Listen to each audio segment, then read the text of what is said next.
want to get right into our conversation, and I hope we have a chance to come back to you. But I just listened to Governor Ige just now on the news, and he wrote this. He said the unvaccinated are holding us back from opening up. That the majority of people being sick are the unvaccinated, and obviously I want to hear what you have to say about that. But I'm just curious of how are you taking all this in? You know, the polemics of medicine, or the politicization or weaponization of medical data is crazy, because as soon as you said that, I know a study that says the maximum, in fact, it was in Israel, the ones that were filling the hospitals were the vaccinated. They're passing it off as much as the non-vaccinated. So, but where my real pet peeve is, we should be, for those who are very anti-vax, or like one of my colleagues in the House, if he got it, he would probably go into coma like he did when he got a shot earlier when he was a younger person, is where we should have a test. And right now, downtown, you know, we are in White Camilo, about 5 miles from here. There's a company called Oceanit, and it has a spit-in-the-cup test, which is right on the cusp of getting FDA approval. And it's where in 10 minutes, it's like a pregnancy test. Whatever colors your spit turns, you've got it. We should have that available. And we've tried to get the government locally as well as nationally to invest. They haven't done it. He may have to manufacture it overseas, but he still hasn't got the approval. But if we have testing, look, you don't want to get vaccinated? Okay, give me spit in the cup. Okay, come on in, you're okay. We're not using that part of science. We're saying, hey, you're vaccinated, and we're creating there's already a polarity in America between the vaccinated and the not vaccinated. The blue guys, the red guys, the Fox News, the CNN News. There's already a polarity, and this is just kind of buying into that. So I would say the hope of science to me is with the Sullivan, Oceanit, spin in a cup, 10 minutes for $20. And if he goes volume, it'll even be less than that. That's to me where the hope is. So if you don't want to get vaccinated, you don't want to get vaccinated. But this thing about shaming, and I understand there's a lot of guys that are getting their jobs cut, or they can't come into the building. And you know what pushes that back on the other side is some of the doctors and the nurses are saying, hey, I'm out of here. I'm not going to get this stuff. In fact, I was in Straub the other day, and the lady said, I've seen too many COVID patients in what it does and how some of the reactions they get after they get the shot, that I'm not going to get near it. So this is America. Our freedoms are being slowly taken away from the people to the government. I know this is not a interview about the book of Revelations, but we're warming up for a centralized, stronger government. And I think the COVID is just another one of those things of spreading the people, divide and conquer by the government. You're only a handful of guys in the larger This is 25% group. of the legislature, Republican. And I don't know, I think probably most people feel like I feel, is like, I have a voice in my small community, but it's still mandated by a much larger community, and we don't feel like we're really being represented within the larger group. Malala, when you have a one-party state, that often is the case. And I even grew up as a Democrat. I mean, when you grow up and you don't want to go outside of your comfort zone, even though it's changing now from party to policy, what are your policies? People are getting a real wake-up call with what's going on at the national level. Some of the policies are coming down for what's going to be the cost of gasoline, what's going to be an open border. I've written to Homeland Security, Department of Health, the governor to say, are we taking in any of these residents and migrants? I've got 10 weeks and no answer yet. The whole point of this is where if you don't have an efficient go between the people and the government, people don't have any trust. And we have been, as a state, one of the lowest voter turnout. But I would encourage people, if they think, oh, my vote doesn't count. Well, you can be in the stadium at a football game, and the player's not going to hear you shouting, but as you shout together, if you're paying attention And this is where I don't want to talk to the church too directly, but this is where I really admire what Pastor Hibbs is doing. He's got somebody on his staff that looks at all the legislation, and when it goes contrary to the word, he gets on the phone or gets a lawyer, and you know some of the shutdown of the church he was very key at doing. The churches have got God and Mammon, not God and Mammon, Caesar and God, where they give all to God and think that's all they got to do, and they don't have any civil obligations, because half of the people in Hawaii in the churches haven't signed up, and then the half who sign up are not showing up. So that civic responsibility is being negated, neglected, and again, if the pastors are asleep in the pulpit, the people are going to be asleep in the pews. If the pastors are awake saying, look, guys, we got to get political puberty. And I say that in a positive way because a lot of people never wake up until they're 40, 50, 60 years old. And they say, oh, my God, politics is important. And some of the people who are in the pews who are called to serve in politics think it's the enemy. Just like, as I said earlier, the oxymoron, Sure. There's this bad news, it can't be together. But if the church would wake up, rise up, there would be a huge difference in what can be made. And right now it's where we're sort of slipping away and all the Have you seen issues. that over the years? I mean, you've been doing this for a while. Case in point, I don't know if you remember the Pono Choices, where we're going to Yes. teach kids from grade 1 to 2, 3 to 5, 7, 8 to how to have sex, homosexual or bisexual or whatever. It was the minority. Speaking of what the value is, if you're only 4, you got a voice.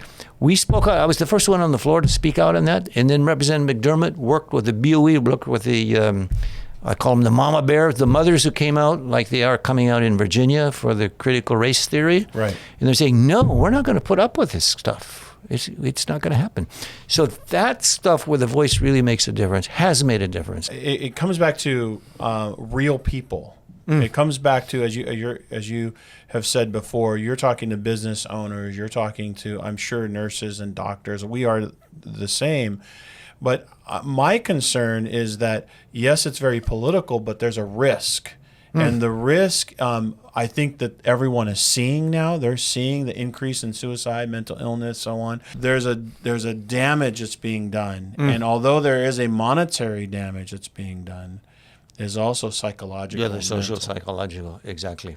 One of the family members is in a Hilo hospital dying, and they called upon to get some, how do you pronounce it? Ivermectin. Ivermectin. And the physician, the hospital said, no, I can't do it. That would be illegal. I would be in trouble.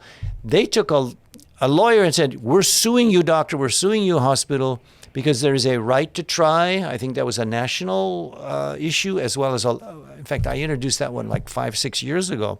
There's a state law that says, look, if you're in trouble and you're like the guy in Hilo is dying, you can't stop them from having that. And to me, that's where the polarity and the belief in the medical profession has really lessened, because on the one hand, you say this stuff saves lives, and you think, oh no, it's horse medicine. By the way, it was made in Japan.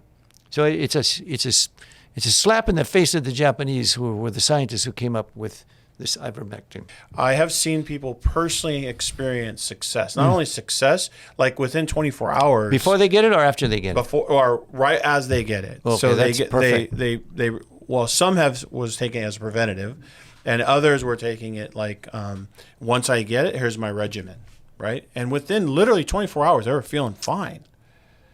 I don't see why the medical profession is coming so hard. But I mean, they're unionized, they're organized, and they can make life very difficult for them. It's kind of like a union chastising one of the teachers, and they get blackballed and they can't be hired again. But as the Merck stuff came out with approval, this is the first prophylactic that they can take. It's not ivermectin. I forget what the name of it that they do call it. But it's supposedly, if you take it and you got COVID, 50% of whatever you're going to get is lessened. And now that's approved. That's the first thing that otherwise when people get COVID, they say, okay, go home and take Zantac or take some aspirin. I mean, it's like, is that all there is? We are seeing, as Christians, yes, we are seeing our freedom taken away of making decisions for our body. We're seeing our freedoms taken away from our First Amendment to be able to communicate. I know that even our own show has been censored by YouTube. We have had within the church, there's a split. Which politician did you have at the end? Didn't have any politician. I mean, if you get censored, it's different names that we use, different topics. But I have seen those things personally kind of erode. And then I'm seeing just this morning, we've had parents that have gone to their school board and have spoken out about different teachings that they have, primarily this critical race theory, not being taught in school. And then there was one with, as you talked about, sex in school, how to have sex with the same sex, and so on. And so here you have parents with their right to say, I don't want that being taught in my school. And now the FBI is involved to profile those people. So here you have our rights slowly and slowly being censored, being taken away, and so on. And I look to my representatives and I say, what can we do? And what I've heard on the national level, very few Republicans, very few conservatives are speaking out about it.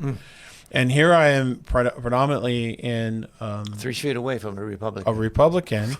And I'm asking you, I'm asking the party, any party, Democrat, Republican, Independent, I don't care what party, how can you help us to stop taking away the rights of our choices? And the one thing, and then I'll be quiet, one thing that I'm really kind of honed in on are these doctors and nurses and state workers, first-line responders that have been frontline to this COVID thing, losing their jobs because they won't get the vaccine. That is the worst part of the cutting edge right there for those who are losing their job and those voluntarily saying that, look, I want my health more than I want my job or my well-being. To me, the solution is not an easy one, but we've got to use the science to push back the fear and use these drugs that you said your physician personally denied for you. We've got to get away from it. And then people got to speak out saying, come on, guys, show me that. And somebody will create a study that says, oh, yeah, this is horse medicine. You're a quack if you use it, because that's what they did with the guy on the Big Island, or was it Maui? I mean, they basically shut him down big time. And others who wanted to come to his aid, and I heard this through a very reliable physician, said, then their reputation will go down if they come to his aid. It's frightening unless we wake up and speak out. And that's what you said earlier. There's not enough people speaking out. Right. So I think what I'm hearing you is our voice does matter. Just keep plugging away, keep inching away. How can our viewers be praying for our government here in Hawaii? What specific thing can we be praying for? You know, I don't know how to cite scripture by chapter and verse, but I know there's one that says, pray for those in authority over you. And I don't think that's been emphasized in the church, but probably Pastor Hibbs' church and all the other ones who are really saying, pray for those in leaders. You know, one of the lessons of Afghanistan is where you can be smart. I mean, you can be powerful, you can be rich, but that doesn't necessarily make you smart, the way we pulled out of Afghanistan. Right. Even when you're smart, it doesn't mean you're going to do the proper thing. So pray for leaders are just like everybody else. They put their pants on one leg at a time.